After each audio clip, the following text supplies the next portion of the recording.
What's up, everybody? Welcome back to Sick Eric Tech, and today we're going to be going on over my 1 week with the OnePlus 12R. It's been a little over a week, but I think that'll do just fine. Going on over what I like about it and the little things that I don't like about it. Nothing is a deal breaker here for the OnePlus 12R, so let's go ahead and get started. Thank you guys for joining me. If you love what you see here on the channel, then consider subscribing. I would really appreciate it. A lot of you people stopping by aren't subscribed to this channel, so give that a change and just hit subscribe and call it a day. So I did make a little list on here, so let's go on over to the first one. That's going to be the big, bright, beautiful display. So this display, very nice, 6.78 inches LTPO4 AMOLED, supports 1 billion colors, 120 Hz, HDR10 plus, Dolby Vision, and gets a peak brightness of 4500 nits. Even though I haven't really seen it go that bright, take a look at another video that I did earlier last week and you would see what I'm talking about. I'll post that link in the link description down below, in the description, whatever. So yeah, beautiful display, excellent colors. It is curved. If you don't like curved displays, then take a walk, but I don't mind curved displays. Bezels are actually pretty good on here. No issues with bezels, but a very nice, colorful, beautiful display.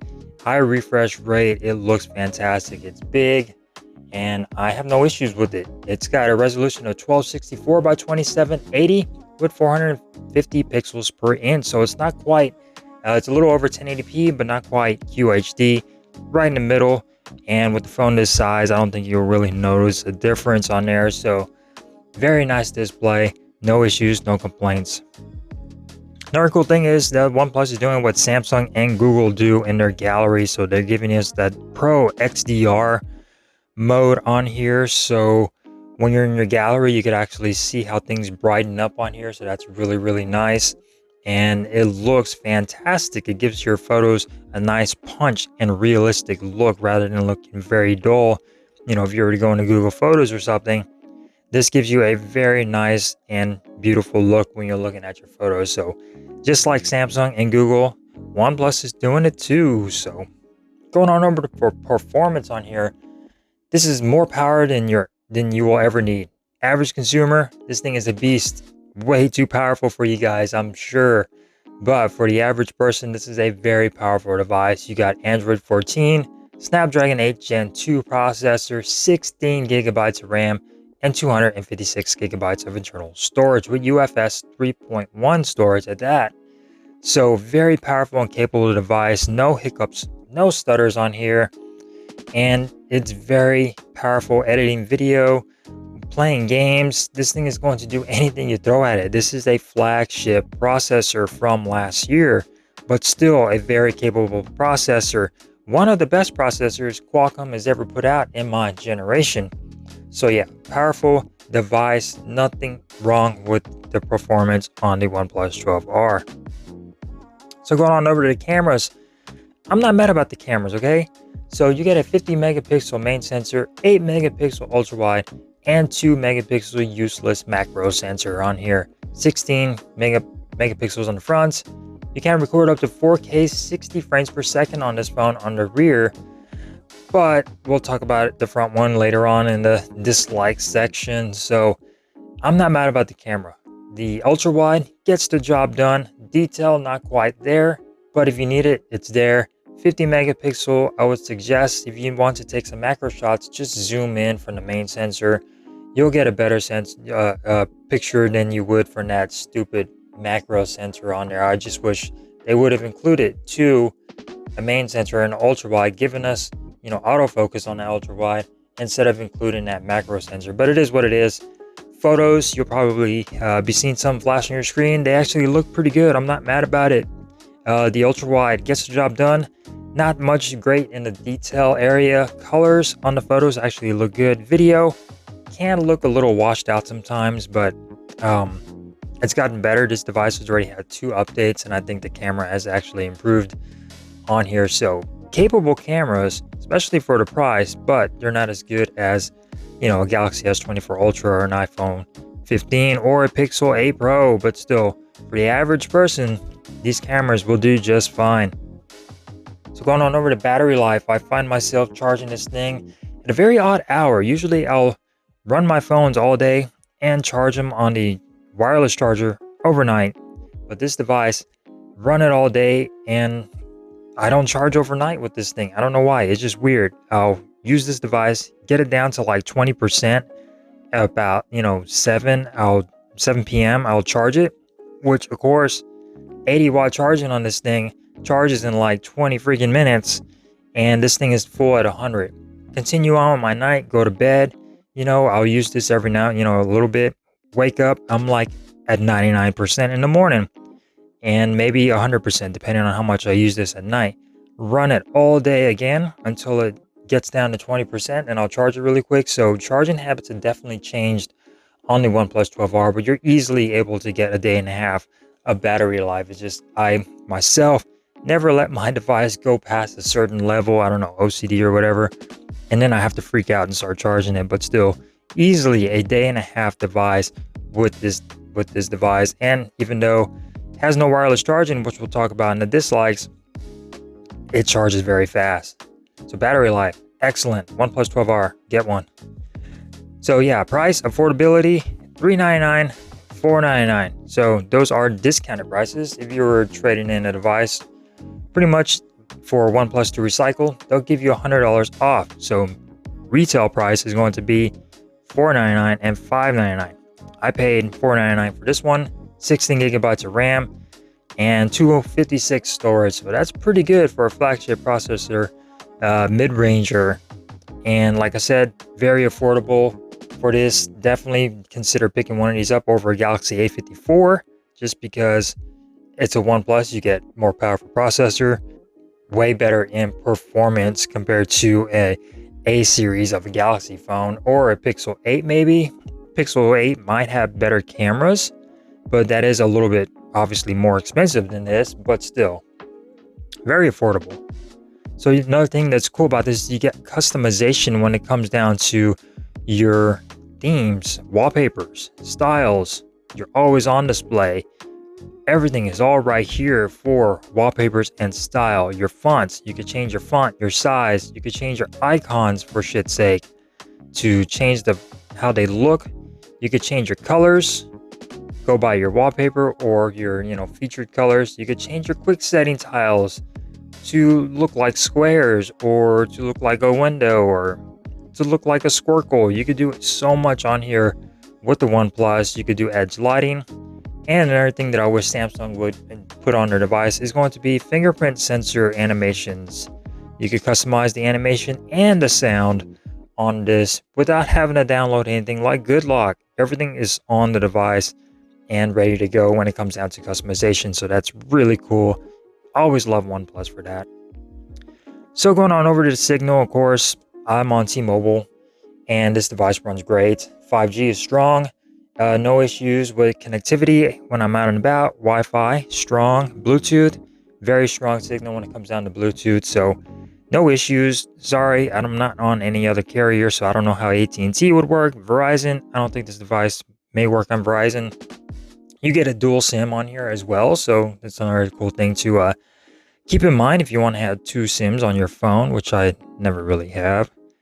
So another cool thing is they're going to be that smart sidebar over here. So up here at top, you get a little sidebar.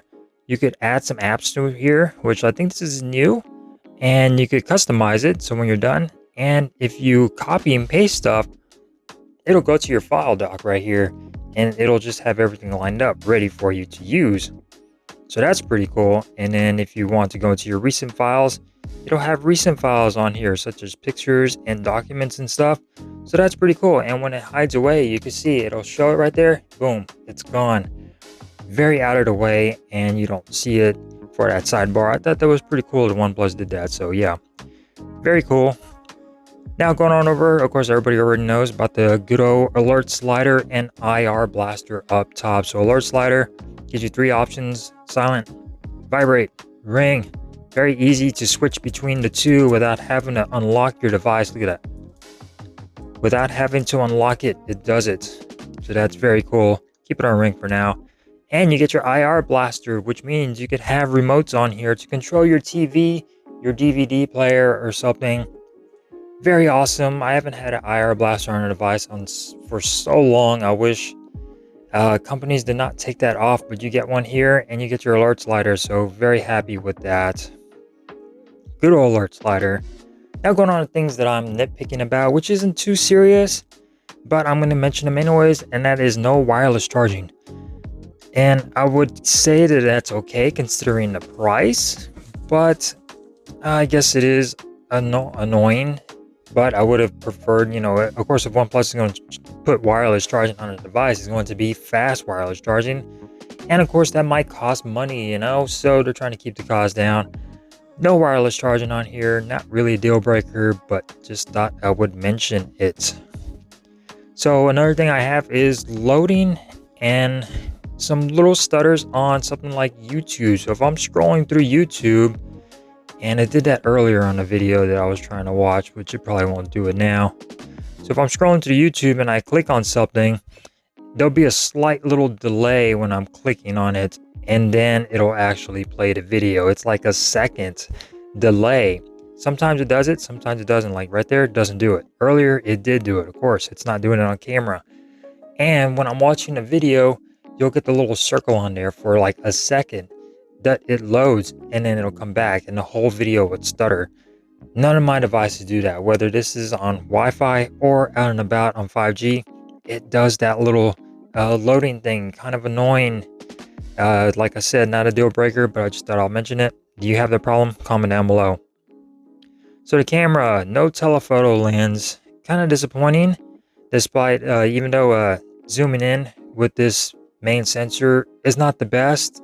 Anything over 3 times or 5 times is going to look like crap.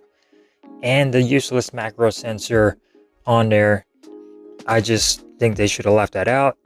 And yeah, I just don't like that they included a macro sensor. They should have given us a better ultra wide with autofocus, and that would have been even better to do macro shots. And if you want to do macro shots, just crop in with the main sensor, zoom in a little bit, and you'll be fine, 2-3 times, and you'll be okay. But macro sensor, useless. Toss it out, don't use it, whatever. Another thing is going to be 1080p on the front camera. So OnePlus has always done this. 1080p recording on the front, even on their flagship devices. So it's not about the price on here. Even on the flagship, 1080p, they could have done 4K. This processor is well capable of 8K video recording, for shit's sake. I think the OnePlus 12 finally got 4K recording on the front and the open. I'm not sure, but yeah, 1080p, not the best. It'll get the job done, but definitely stick to the recording 4K on the rear facing cameras. So going on over to the design, I love the design. I love how it looks and how it feels, but I do not like this finish on the back. Glossy fingerprint magnets, sure, it provides some grip when holding this device, but I absolutely hate the finish. I love that they made the sides matte now, but again, they're doing the opposite. They should have made the back matte and kept the sides maybe. And I love the design. Yeah, I do. I love this color too. Beautiful color. This is the cool blue. Very nice color. Sometimes at certain angles it looks purple, but yeah, very, very nice color. I do not like the finish. I wish it was a matte finish. Last but not least, we're going to be the speakers. So I'll post a link in the description for a video that I did last week showing off the speakers if you guys want to go check it out. But the speakers are okay. They're not, I understand this isn't really a flagship, but the Galaxy S24 and the S24 Plus and the Ultra will have way better speakers than this device will. It gets loud enough, but the detail isn't quite there. It just sounds a little bit mixed up and muddled when it comes down to your highs and mids and lows and stuff like that. So speakers, not really the best. Get the job done, but I'm not mad about it. It's just throwing it in there. So OnePlus 12R. Definitely not mad about this device. I am absolutely loving it. I haven't had a OnePlus since the OnePlus 10 Pro, and even that was the base model. And I'm definitely liking this one more than the OnePlus 10 Pro. And yeah, I'm not mad about it. Been running this for about a week, a little over a week. Had my SIM card in there, and no regrets. It's beautiful. There's nothing that I'm like, oh, I wish I had another phone. Maybe the zoom. I wish I had my Galaxy. But battery life, no issues, everything. This device runs great, performance, beautiful, very nice phone, feels good in the hand. And yeah, that has been my 1 week with the OnePlus 12R. Hopefully you guys enjoyed this video. If you did, give it a thumbs up. If you didn't, give it a thumbs down. And I will see you next time here on the channel. Peace.